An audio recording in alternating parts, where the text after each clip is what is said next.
All right, guys, just want to remind you, we're killing it over on Patreon channel doing Loose Ends. I got DJ Loose sitting with me, cans behind the camera. I do it once a week. It's live. People call in. They ask questions.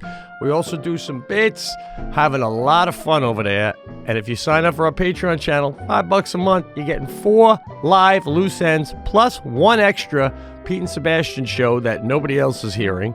And you're getting all 4 Pete and Sebastian shows every month, commercial free, and a couple of days before everybody else. I mean, what more could you want for $5? So join up on the Patreon channel and feel free to call it up and chat with me live on Loose Ends every week, baby.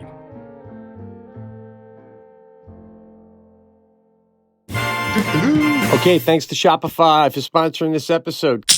When you think about businesses that are selling through the roof, like Allbirds or Skims, sure, you think about a great product, a cool brand, and brilliant marketing. But an often overlooked secret is actually the businesses behind the business making, selling, and for shoppers buying simple. For millions of businesses, that business is Shopify. It's great, guys. I'm telling you, nobody does selling better than Shopify, home of the #1 checkout on the planet, and the not-so-secret secret with Shop Pay that boosts conversions up to 50%. So if you're into growing your business, your commerce platform better be ready to sell wherever, whenever your customers are scrolling or strolling on the web, in your store, in their feed, and everywhere in between. Businesses that sell more sell on Shopify. Upgrade your business and get the same checkout that Allbirds uses. Sign up for your $1 per month trial period at shopify.com/thecast. All lowercase. Go to shopify.com/thecast. The cast is one word and it's all lowercase. To upgrade your selling today, shopify.com/thecast. Thanks to Zocdoc for sponsoring this episode. When was the last time you needed to go to the doctor but you pushed it off? Made that excuse that you're too busy or you forgot where you put your insurance card or it's cold out. I think we've all been there. Booking a doctor's appointment can just feel so daunting, but thanks to Zocdoc, there's no reason to delay. They make it so easy to find and book a doctor. Like, so easy. Who's right for you, too, not just any doctor. And Zocdoc is a free app and website where you can search and compare high-quality in-network doctors and click to instantly book an appointment. Guys, the next time I need a doctor, you know where I'm going. Zocdoc, Z-O-C-D-O-C. Zocdoc, that's where. Stop putting off these doctor's appointments and go to Zocdoc.com/thecast to find and instantly book a top-rated doctor today. That's ZOCDOC.com/thecast. Zocdoc.com/thecast. This is the Pete and Sebastian Show with Pete Correale and Sebastian Maniscalco. All right, everybody, welcome to Pete Sebastian Show. I'm sorry, my voice is not at 100%. I don't know what's going on with me. I've had a voice problem for going on a week now. Yeah. It is raining here in Los Angeles, and they're saying that this rain still doesn't put out the fires. I don't know. I don't know. Is it gotten so bad now where people are debating whether or not water works on fire? It's crazy. I mean, I don't even understand that concept. That's what you want. That's why I clapped. Yeah. No, but they're saying, hey, just rain is not fully going to extinguish the... Yeah, come on, man. I mean, Jesus Christ. What extinguishes fire now? I don't know. That's what I would think would do it. But bro, I don't want to get on the separate subject, but how you said they debate everything. Going next week from my phone, and I'm having a serious conversation with the AT&T people about going flip. Because it's like, the only way I can stop drinking is if someone fucking knocks the bottle out of my hand. You know what I'm saying? That's where I'm at with these phones. It's crazy. So, debating water. Water works. Turn your phone off and get a life. So wait a minute. You're getting a flip phone because you want to be completely off the grid? Off the grid in the sense that I'll make a funny video and send it to my team and say, get that out there, because I'm a comedian. I want to entertain. My wife will have access to call me if she's dying. or I'm dying and I didn't get the test results. But my point is just the basic necessities, bro. I talked to you about this a little bit on the road the other day. It's going to be a little bit of a tough go at first because of some of the other things we rely on a phone for. The flip phone doesn't give you the... I don't know.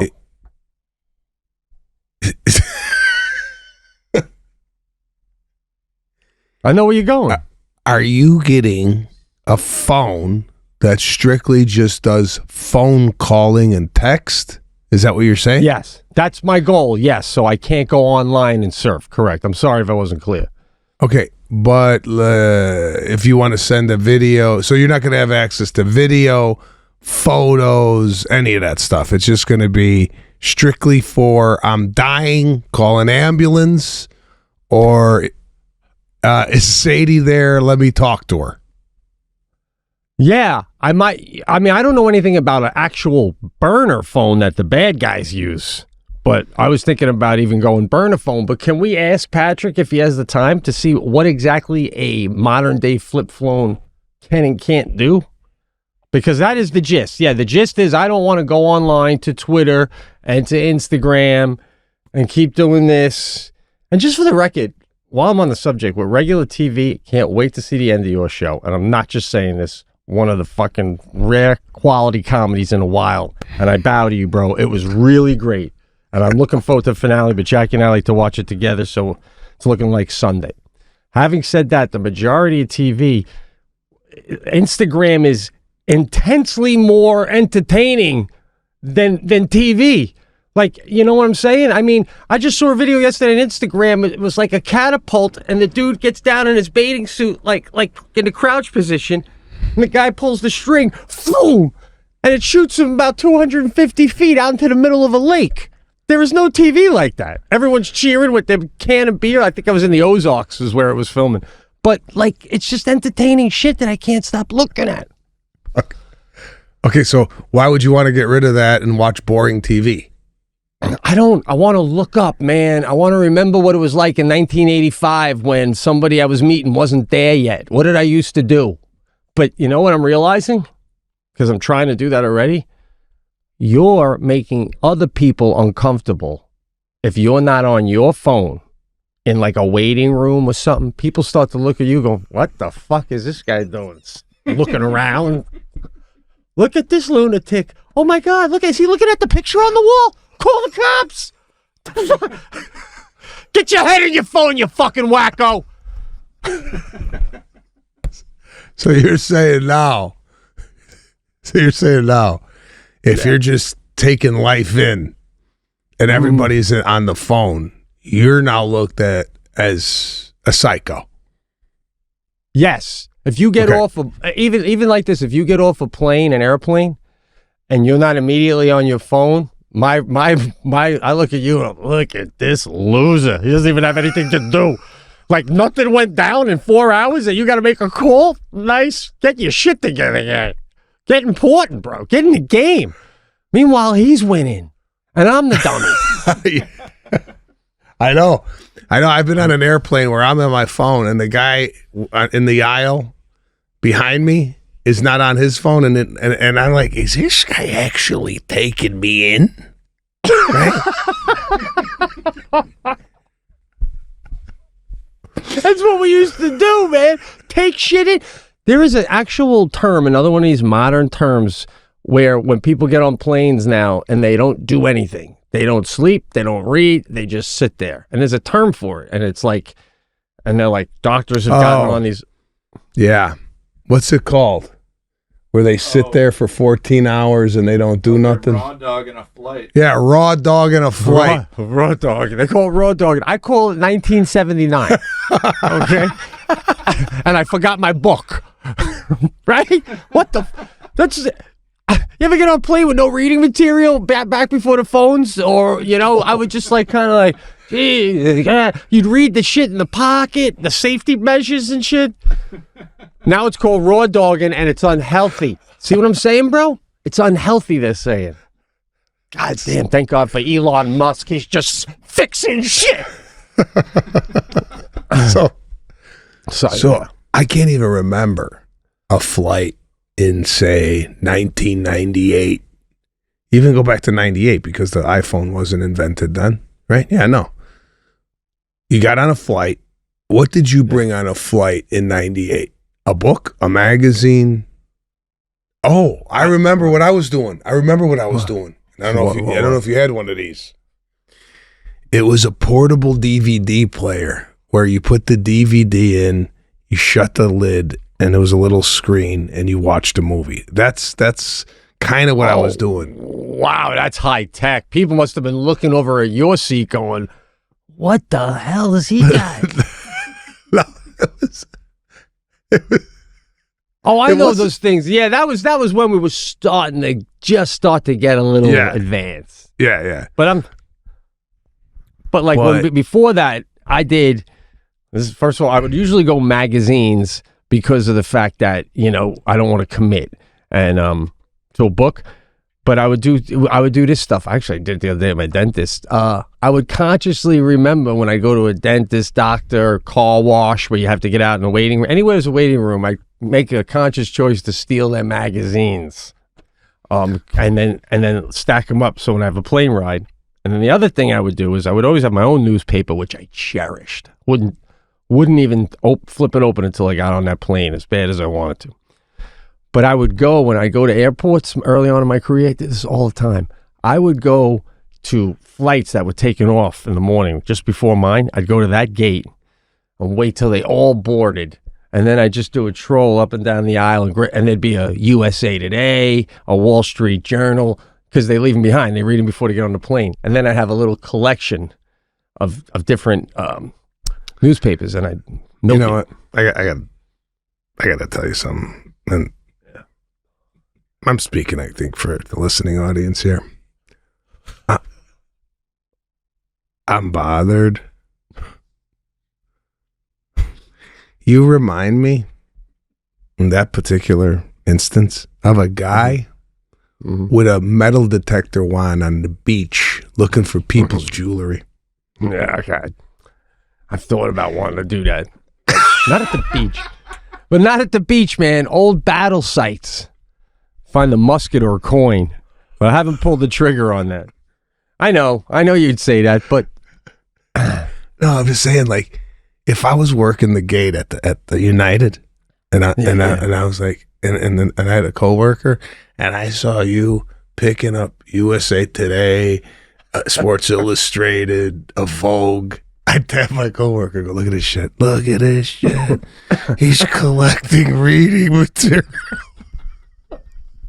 Sometimes I love the way you're rattling off the newspapers, because sometimes I'd go to a gate and maybe be like 10 o'clock, so a flight already came in and someone dropped their paper off on the flight that came in on their way off. So like I'll grab one, like, and I look at it and it's like the Indianapolis Star Tribune. I'm like, Indianapolis gives a shit about what's going on. That's where the plane came from. But then you get on there and you wish you had it. You're like, God damn. Yeah, we didn't have anything. Did you? What else? Did you read? I had a newspaper, right? Now, it's funny, you don't see, anytime you see a guy reading a newspaper on the plane, right? Yeah. You see it and it looks just like, it's just taking up the whole area. And he's sitting there on the plane. It's a huge paper, right? Yeah. But it's never a kid in his 20s, right? It's like never 20 or 30-year-old. It's always a guy who's hanging on. Maybe a guy in his mid-60s just doesn't want to give up the newspaper, right? Yeah. Now, what I did on an airplane, because let's say it's a 4-hour flight and that you ran out of stuff to read, I would go and look at the weather map, right? Yeah. And I would go, it's 57 degrees in Seattle. You know, like I would read all the on the back of the USA Today, because they always had the whole thing, right? Oh, it's beautiful. You ever look at it and go, Jesus, look at Phoenix. How are they living like that? I'd say. You ever look at like Minnesota in the winter and do a double take? Is that a minus? What the fuck? I did that shit too, bro. Oh God. Oh. Yeah, I would go down every city, the highs and lows in each city, and go, Miami's 81. God, I would love to be in Miami right now. I mean, it would just, I would have a whole conversation with myself about the weather map. So now, are you better than me? What are you doing now on your phone on planes? Are you more productive? Because I see, sometimes you ever see that person next to you, like with a graph chart, they're doing this, and I'm like, on one hand, I'm impressed, but on the other hand, you're next to me in 27C, so how fucking good are you doing? If that guy was in first class and I'm walking by and everyone's up there on graphs, I'd be like, that's why they're in first. Look at him. Just type it away like... Sometimes I look over at somebody's computer and go, oh, thank God I'm a comedian. I do that too, bro. Oh, my God. Pie charts and shit. Fuck. I ain't dealing with that shit. Doing like a presentation. They're working on like a Microsoft Excel. Then they do this. As soon as they land, they go, yeah, no, I just landed. Is Bill there yet? Okay, yeah, I'll be in a little while. He's got the charts. And I'm like, oh, God, I don't know where you're going, but I would rather go to a scheduled suicide than the meeting you're about to head to. Jesus Christ. Oh, God. Oh, God. All right. Thanks to Shopify for sponsoring this episode. Okay, Shopify. When you think about businesses that are selling through the roof, like Allbirds or Skims, sure, you think about a great product, a cool brand, and brilliant marketing, but an often overlooked secret is actually the businesses behind the business, making, selling, and for shoppers buying simple. For millions of businesses, that business is Shopify. It's great, guys. Nobody does better than Shopify, home of the #1 checkout on the planet, and not so secret with Shop Pay that boosts conversions up to 50%. So if you're into growing your business, your commerce platform better be ready to sell wherever your customers are scrolling or strolling on the web, in your store, in their feed, and everywhere in between. Businesses that sell more sell on Shopify. Upgrade your business and get the same checkout that Allbirds uses. Sign up for your $1 per month trial period at shopify.com/thecast.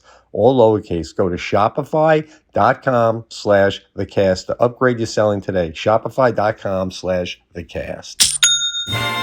Thanks to Zocdoc for sponsoring this episode. When was the last time you needed to go to the doctor, but you were pushed it off? You pushed it off. You put it to the side, made an excuse that you're too busy, or you forgot where your insurance card is. Who carries that around all the time? Or that it's just cold outside. I think we've all been there. Booking a doctor's appointment can just feel so daunting, but thanks to Zocdoc, there's no reason to delay. They make it so easy to find and book a doctor who's right for you. Zocdoc is a free app and website where you can search and compare high-quality in-network doctors and click to instantly book an appointment. You can filter for doctors who take your insurance, are located nearby, or are a good fit, and any medical need you may have, and are highly rated by verified patients, not just any patients. And once you find the right doctor, you can see their actual appointment openings. Choose a time slot that works for you and click to instantly book a visit. And appointments made through Zocdoc also happen fast, typically within 24 to 72 hours of booking. You can even score same-day appointments. Wow. Guys, the next time you need a doctor, you should do what I'm doing. I'm going to Zocdoc, ZocDoc, Zocdoc. That's where. Stop putting off these doctor's appointments and go to ZocDoc.com/thecast to find and instantly book a top-rated doctor today. That's Zocdoc, ZocDoc.com/thecast. ZocDoc.com/thecast. Oh, but it shows. It shows on a lot of these people because, their age. Greg Giraldo, the late great Greg Giraldo used to tell me, if you look at your average comedian, you ever hang out with your friends? A lot of times he goes, you look like all your friends died and you're hanging out with your friends' older brothers. Like everybody ages older, it seems, because he goes, because at the core, what are we really doing? He goes, waking up, telling jokes. It's keeping you young, Yeah, you get bitter about other comics, but so I don't know. I mean, I think there's some truth in that, If I was like taking, I need the invoices for the copper fitting pipes to the God. Yeah, no, it's just the backpack alone. I don't know if you've ever looked in someone's backpack that's like on a business trip. And just the amount of either fringed paper in there, the iPad, the day planner, the this, the that, the other thing, and then some people, Totally, man. My backpack is solely used for a computer, my sunglasses. I have an iPad in there, and that's basically it. I don't have a backpack that's like a utility type of, like, I don't have a water bottle. I don't have a keychain hanging off it. I don't have. You ever see some of these backpacks that they look like if they lost the backpack, they lost their life. You know what I'm saying? Right. Absolutely. But they got the kind of backpack that if you give them a desk and 5 minutes, you would think they've been working there for fucking 15 years, right? Like, I got this out there. Whoa, I'm right there. Now, I gotta make clear to the listeners too, just for my sake, okay? Don't get me wrong, folks. You know, you can look at my life and be in the lobby of a 3-star hotel in Omaha 2 weeks before Christmas, talking to my wife, going, "So, how's the tree look? It's all up. It's ready to go." I'm not winning either. I'm just saying I can't do that stuff. I know I don't want you to think I'm better than you. Sometimes, you know, these blue collar, the cowboys specifically. Like I'm seeing these videos where they're on a tractor way out there doing fence posts around the whole ranch. That's nice. Just get out there, banging in posts, getting some color. Just no one can get, no one around. Beautiful scenery. Come on, man. Listen, no, that's hard work. Oh, I know. You're saying like insanely hard. This is like it's a vacation. They're out there. They're getting a tan, looking at nature. They're out there. Right. They're out there pounding in steel. All right. I know.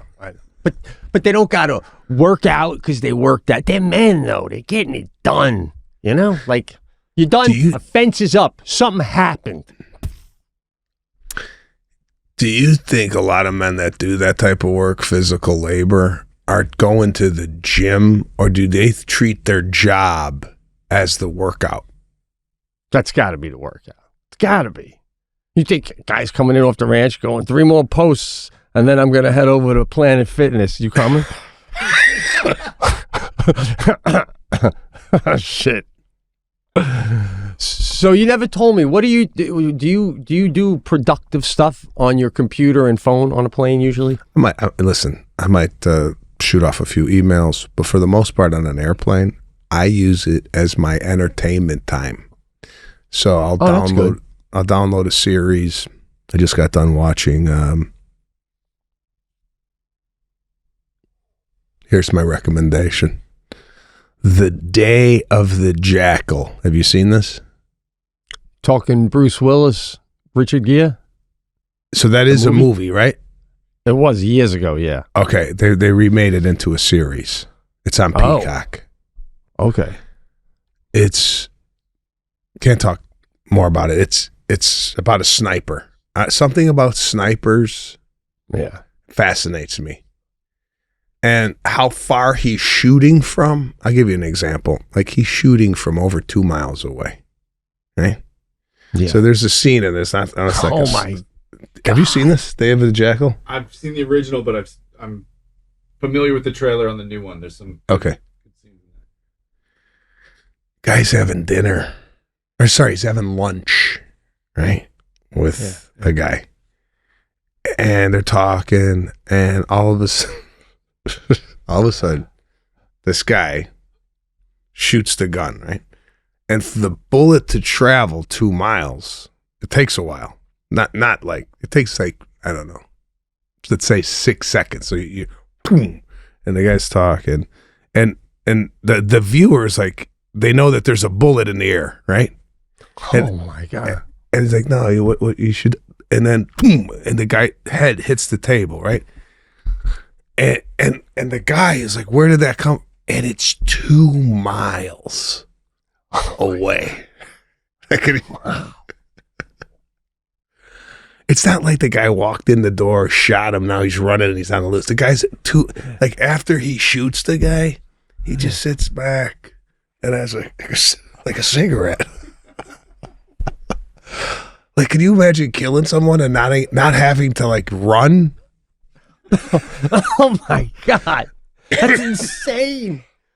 Oh, there's a lot to dissect with that. I mean, first of all, if I could choose a way to go, what a way to go. Just get me with a sniper sometime in 2027, if that's the year it's got to be. I'd like if you could talk to the Grim Reaper, I'd go sniper. I don't know when it's coming, preferably not in front of my family. Let's dance. No. And then, no, be right now in the cast. You have the best fucking numbers ever, bro. I don't think I'd rather go by a sniper. I feel like if you went by a sniper, the reason this guy's picking people off. By the way, I like a guy in a series like this that is like killing people. There's no one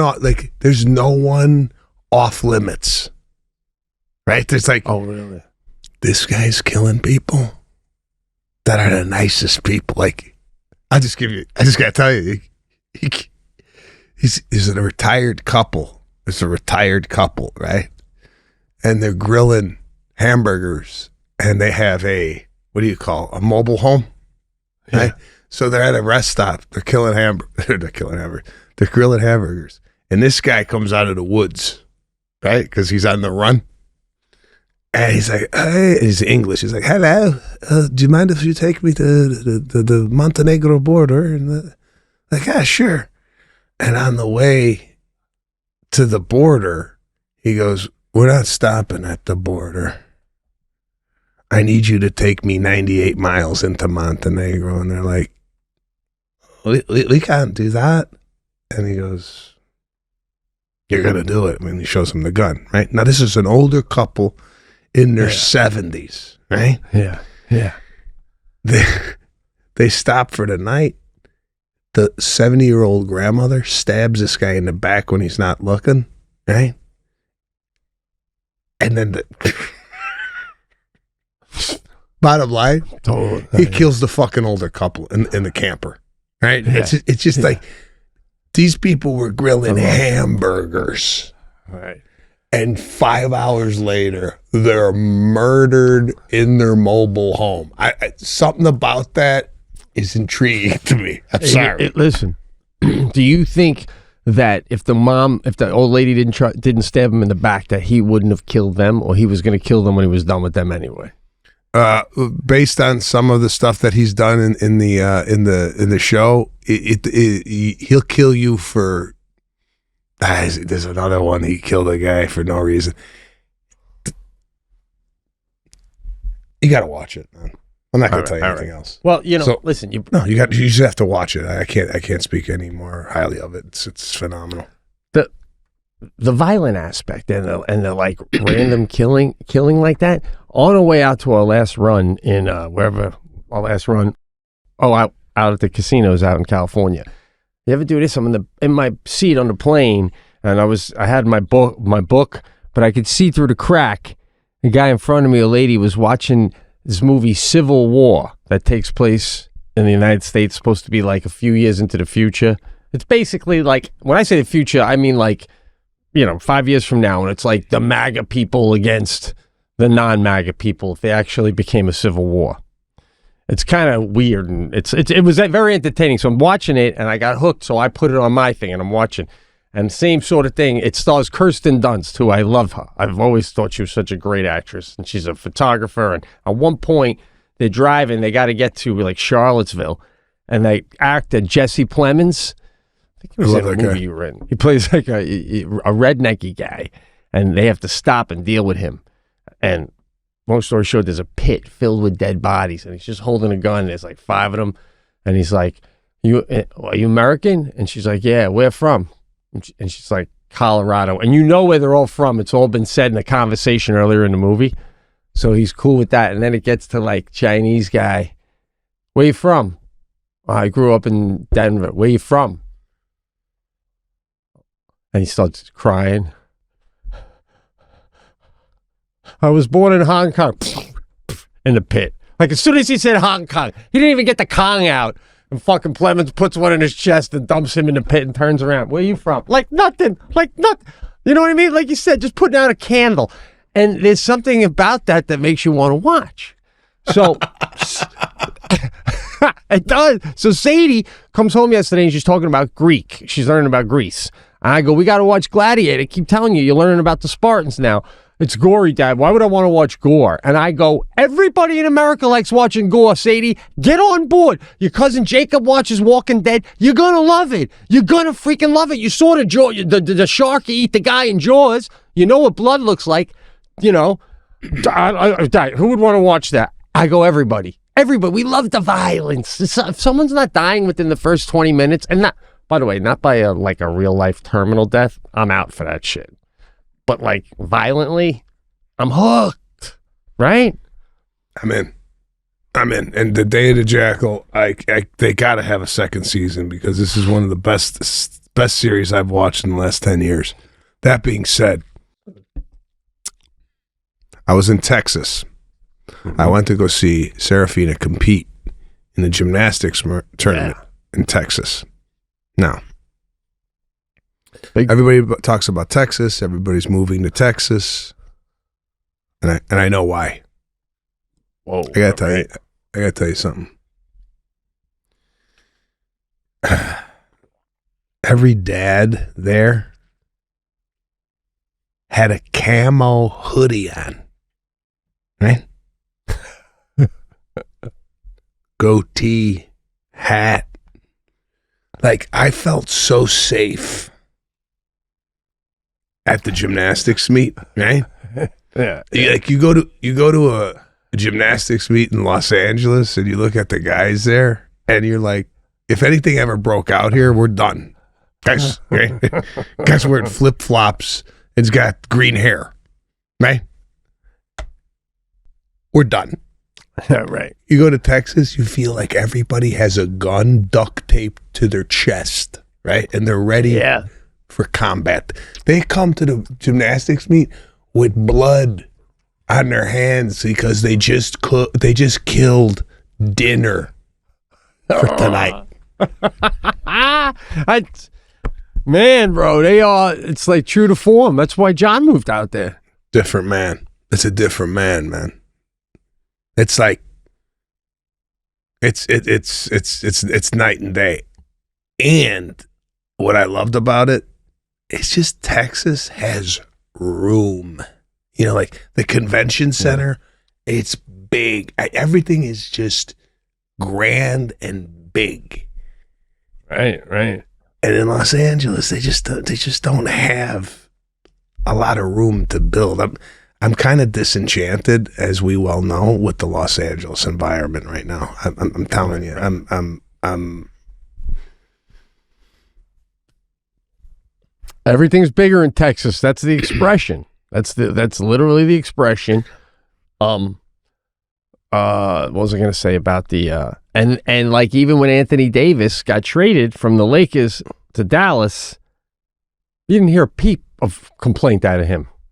He's like, I make $50 million a year and now I don't have to pay state taxes. I just, and now, like it's unbelievable. You take everything great about it and then you don't have to pay taxes. And you pretty much got very similar weather, hot, you're not really, not snow, right? The summers will kill you. In Texas, the summers will kill you. I don't want to be there during the summer. So we went there. I was on 3 hours sleep, and like Lana's talking to all the parents. I don't engage. I can't do idle chit chat at these events. Right? I just want to watch Serafina and talk to my wife. I don't want to talk to the other dad who last night went out to the restaurant and I'm like, oh no, it was good. They had a great steak and great potato. I don't want to listen to that. I'm sorry. I want to sound like an asshole. I don't want to listen to it, man. I know. Watch your kid talk to your wife and do a little wander. I like to wander. That's true. I like to wander. Let me go see what the older kids are doing. Went over there. Saw the older kids. I'm sorry, I don't want to sit there and go, oh, you know what we should do, like the gymnastics. It's 3 days a week, but then they're going to move it to 4 days a week. I don't care. I don't care. I mean, I saw the photo. She got to meet She got to meet Simone Biles. She met her. She was very inspired by that. She did her personal best scores. That didn't really translate to her placing in a lot of events, but she did get, I think, 10th overall. PBs, man. That's all that matters. What? She PB'd, they call it. That's all that matters. Personal best? Personal best? Yeah, man. Yeah. I want to get your take on this, bro. And they went up to 10th place. 10th place? My daughter was 10th. Right? So she got a medal. But what do you think the cutoff is for placing? Like if there's 20 kids, do you think they should be like, this person came in first, second, third, or whatever it is, and then we don't even say what everyone else came in? Is that what you're saying? Well, because the thing is, at the end of the day, you're all getting a score. So you just put the scores in order. So everybody's got a place, right? But you're saying they shouldn't get a medal? Yeah. Oh, so 1, 2, 3, right? Gold, silver, bronze. Right? So what we're doing is programming the kids. 10th place, you get something. 10th place, you get something, right? And then all of a sudden it changes, and they're like, what? What's going on? Oh, no, now it's the top 3. 10 don't get nothing. So the kid's like, well, I was getting something at 10. Now I'm not getting something at 10. So why aren't we implementing the top 3 at the youngest age possible? You know what I'm saying? Yeah. No, I kind of agree with that, but I guess early on you got to give them just a little taste, like, so they want to keep doing it. Like, hey, it doesn't feel good to win them, just a little, and then you take it away. Then starting in like 3rd grade, you're like, now you don't get it for 10th. Now you only get it for 1, 2, 3. I don't understand the presidential powers, these executive orders, right? Like, I don't understand, like. Right. What makes something an executive order and what makes something like a bill or that needs to be passed through Congress and the House or the Senate, right? Right. Now, could he just go, hey, everybody, we ain't celebrating Christmas no more? Like, what's an executive order and what's like a... I don't understand the difference. Do you? No, I mean, I didn't think you could rename the Gulf of Mexico, you know? I mean, there's a great what's off limits? Yeah. This guy wants to make Gaza Strip New York City adjacent, you know, like... This guy's talking about taking over the Gaza Strip, right? Like what's... Is that another one? We're taking that on. Let me sign that in. Well, I guess it depends on if we're into what you're doing. You know what I mean? Like, so far, I'm kind of cool with everything. You know what I mean? But if he tried to take away Christmas, then, you know, hey, guy, listen, you know, what do you pump the brakes? But yeah, it's like I just don't know where these executive orders. Who made what's off limits when it comes to executive orders? Could this guy, the president, do anything? Right. Could he just say, listen, we ain't having podcasting anymore? That's it, man. Well, it's crazy. If you put on Fox, he's perfectly legal and in his rights as the commander-in-chief to do everything he's been doing. Then you put on CNN and all the other ones, and they're like, oh my God, Rome is burning. Get this nut out of there, right? So I don't know who to believe. I mean, you know what I mean? It's really interesting though how and he's giving away the pens. You see that? No. How cool is that? He signed all these things first day in office, like, you know, and he keeps signing things like and this is what he does too. Oh, it's so great, bro. He already knows what he's signing because they already squared it and it's already his decision. And 2 assistants, hold the thing from him and go, this serves to make sure that from now on there is only boys playing in boys sports and girls playing in boys sports, like that. And then they put it from him. Oh, okay. Then usually he'll sometimes even crack a little joke like, hey, Tommy's here. You good, Tommy? like there's people watching. Signs it. And this one he signed for he gave it to the girl who, I think, forget her name, Lincoln Riley. No, that's the one who got killed. The girl who swam and didn't get the medal she deserved. She fought real hard ever since, and so she gets that pen. You know what I mean? So he's giving them away after he signed. So you have people over and you go, no more transgender in sports. And this is the what did it right here. You want to hold it? Nice pens. That's a nice thing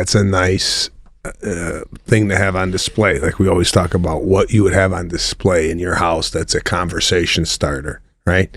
And you would go over to the pen and go, see this pen? This is where Trump signed an order that you could no longer eat chicken on Friday. That's it. And listen, while we're just dipping a toe politically, just talking about what's going on out there, and if you want to edit this, that's fine, but I want to mention the new acquaintance you have in your life and the power of this particular acquaintance. Because to the listeners out there, we played in Florida, and the new United States Attorney General, Miss Pam Bondi, such an impressive woman, came in to meet Sebastian. She was at the show. She loves Sebastian's comedy. Couldn't wait to meet him. Her husband's a nice man. I got to meet her myself. But, bro, as I said in that text to you and John, I think you can be slow dancing next Christmas at the Christmas party in the ballroom of Mar-a-Lago, you and Lana. Just bumping into J.D. Vance while you're doing a slow dance to chestnuts roasting on an open fire, guy. Oh.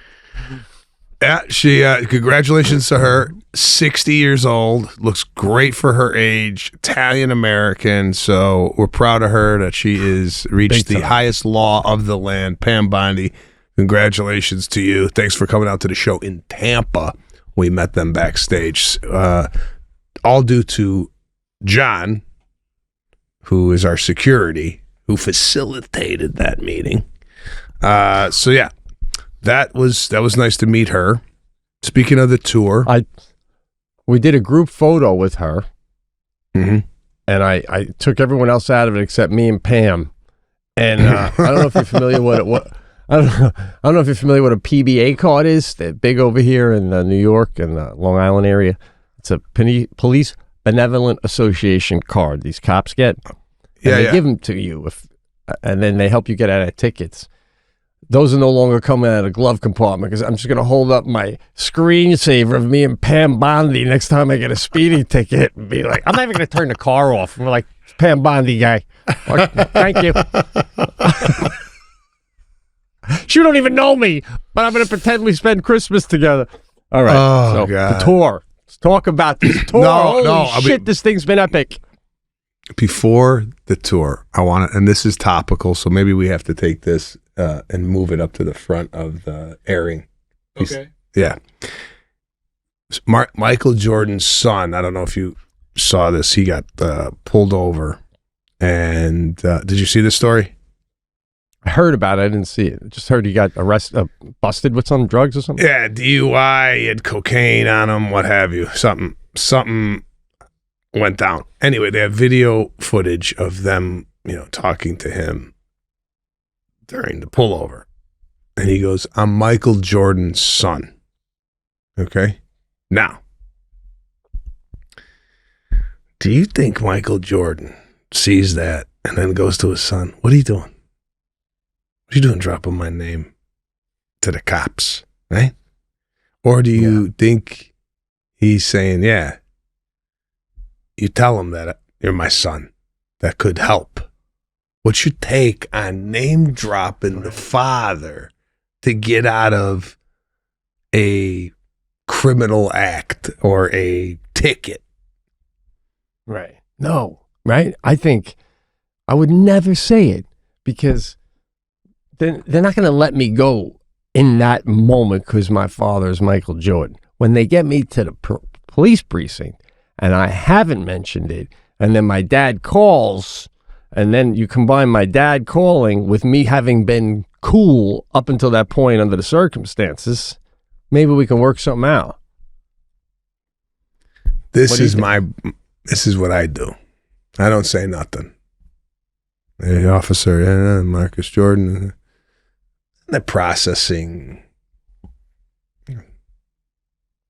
Marcus Jordan. You Michael's son? Yeah, I am. He's going to be so disappointed in me. God damn, he's going to be so disappointed in me. Then the cop maybe has sympathy. But once you start going, do you know who I am? Yeah. You're done. You're done. Yeah. Right. I couldn't agree more. Unless you're like,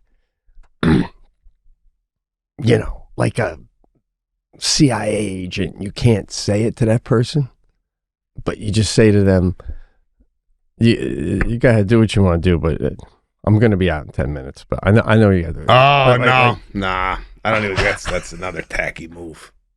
That's another tacky move. If you know you're going to be out in 10 minutes, I don't even mention that to anybody. Yeah, it's okay. Take me in.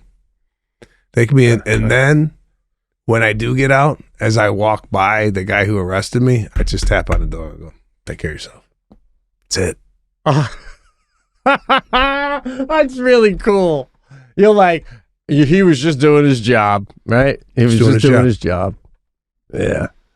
But never been into like, I've been in situations where I've been at the hotel working, serving somebody, and I've seen at the front desk, do you know who I am? Which it's bad enough to say you're someone famous son, but once you're saying it about yourself, that's a whole different fucking level, bro.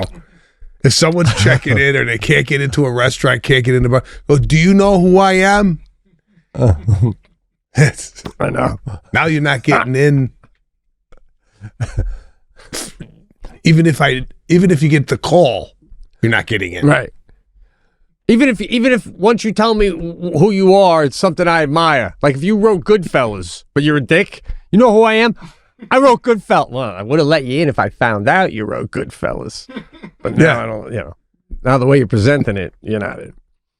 I would take it a step further.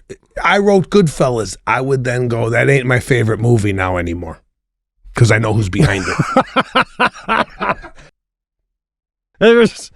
It's unbelievable that people do that, man, But I remember one time when I was like 10 years old, my neighbor, that they got in an argument, and the one neighbor, his name was Mr. Schwab, and he started yelling real loud at the other guy, do you know who I am? Do you know what I do? Do you know what I do? Like that kind of thing. And I was like, but it started out with, do you know who I am? Do you know who I am? Do you know what I do? And then when my dad came home, he wanted to know, he goes, what happened? I go, well, he was yelling. I was 10. I go, he was yelling, do you know who I am? And my dad, I didn't even understand it. My dad goes to my Pat, this fucking asshole, he was schmuck's yelling. And like that was the first time I realized it's a cheeseball thing to yell, Well, that's exactly what he's saying. I think I might have told this story on the cast, but it might bear repeating. Please tell me I told you the Buzz Aldrin story. Oh, bro, I think I'd remember that if I heard that. No. Come on. I'll just repeat it. Well, this is great because this is how we'll probably end this show. I think we're about time. So yeah. I'm looking forward to hearing this. The Buzz Aldrin story. I'm in Germany at a airline lounge. I think it was Lufthansa. I'm in the lounge. And I'm right by the check-in desk. Right? So I'm watching something on my phone or whatever, and I hear a little kind of hubbub behind me. And it's an older gentleman and his wife, and they're trying to check into the lounge, and they're not allowing this man to check in. And I'm kind of like listening, and he goes, no, I checked in on the way here. I don't know why I'm not available to check. And they said, sorry, sir, you're not a member here. And this guy goes, I was on the moon. No way. Swear to God. I swear to God. Now, Brian Regan does a bit about this. It's so funny that I actually lived Brian Regan's bit, right? Yeah. But he goes, I was on the moon. And the woman goes, I'm sorry, sir? He goes, I am Buzz Aldrin. I was on the moon. Now, this guy. What the That's crazy. What do you think of Buzz Aldrin pulling out the moon card to get into the Lufthansa lounge? I would be like, well, if I let you in there, will you be telling us all about the moon? If he's like, no, I'm just going to sit with my wife. I'm like, well, then what do we get out of it? I mean, if you're going to tell us what it was like, I'll let you in. But, Listen, does being on the moon, right, just in itself, no, get you into shit? No. If I can't ask you, is there any noises? Is it just silence up there? Is it cold? No. It has nothing to do with the interaction between people. Out of respect. Right. Yeah. Like, a lot of people have not been on the moon. Oh, and okay, Brian Regan's bit goes into this. I'm not stealing Brian Regan's bit, but he's saying he's actually got a special. I was on the moon or something, or something. Great bit. Yeah, about like topping people. This is that you cannot top that story. Oh, right. I was in the F1 race and I was on the moon. Like, well, you can't like go any further than that. But what my question is. Right. If this guy goes to a restaurant, he can't get a reservation. Like he walks into a hot restaurant. I'm sorry, sir, we're fully committed tonight. We don't have a table for you. And he goes, my name is Buzz Aldrin. I was on the moon. Right. It doesn't get you in. To get back to the classic Regan bit, even he's setting it up in a way that because everyone's telling stories at a party. You're going to want to hear my story because I was on the moon, right? You know? Like, let me put it this way. You've had Lionel Richie in your house, okay? Now, let's say that you had at this party, Lionel Richie got behind the piano and played some songs. And let's say at the same party, Buzz Aldrin was there. But Buzz Aldrin didn't talk about the moon or nothing. He was just in the corner with his wife eating crackers. Next day, people asked how great the party was. You opening with Lionel Richie did Dancing on the Ceiling on my piano. Or you saying, Buzz Aldrin was there eating crackers. I would start with the Lionel Richie story. Because I'm getting something out of this. I'm seeing a legend sing in front of me. So just because you were on the moon, that in and of itself doesn't hold enough weight unless you got a moon rock in your fucking pocket that you're going to share with us or something. I'll go a step further. Buzz Aldrin shows up in his spacesuit and he's eating crackers he's eating crackers in his spacesuit. And then Lionel Richie gets me out of the thing. What are you saying first tomorrow? The guy showed up in his space outfit. Oh my God, without a doubt.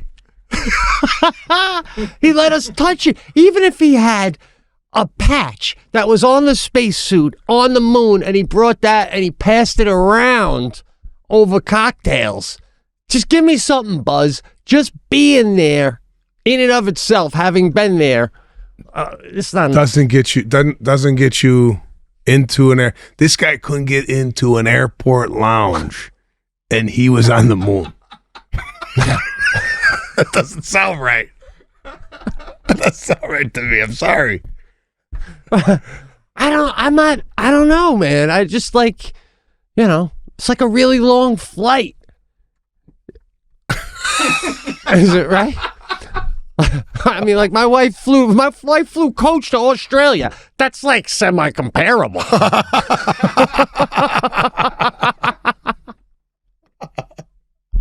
Oh God! All right, guys. Even you said you'd open with Lionel singing. All right, man. Oh, you don't get this anywhere else, but you know that, folks, or you wouldn't be here. Right? There you have it, Pete and Sebastian Show. Another episode in the can. We will see you next week. Take care.